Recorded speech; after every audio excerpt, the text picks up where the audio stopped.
மக்கள் தொகை கணக்கெடுப்பு. உலக மக்கள் தொகை தினம் ஒவ்வொரு ஆண்டும் ஜூலை 11ஆம் நாள் கொண்டாடப்படுகிறது. இதன் மூலம் உலக மக்கள் தொகை பிரச்சனைகள் பற்றி ஒரு விழிப்புணர்வு ஏற்படுத்தப்பட்டு வருகிறது.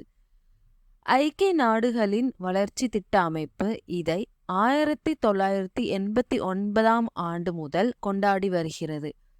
ஒரு குறிப்பிட்ட கால இடைவெளியில் அரசாங்கம் மக்கள் தொகை பற்றி கணக்கெடுப்பு நடத்தி தகவல்களை சேகரிக்கிறது. இக்கணக்கெடுப்பு மக்களின் வயது, பாலினம், கல்வியறிவு விகிதம் மற்றும் தொழில் போன்ற விவரங்களை பதிவு செய்கிறது.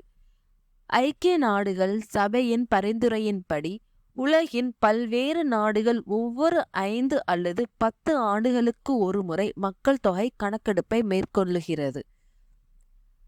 பாபிலோனாவில் கிமு 3800இல் உலகில் முதல் மக்கள் தொகை கணக்கெடுப்பு நடந்தது. நவீன உலகில் மக்கள் தொகை கணக்கெடுப்பை முதலில் நடத்திய நாடு டென்மார்க் ஆகும். இந்தியாவில் கிபி 1872ஆம் ஆண்டில் முதலாக மக்கள் தொகை கணக்கெடுப்பு நடத்தப்பட்டது.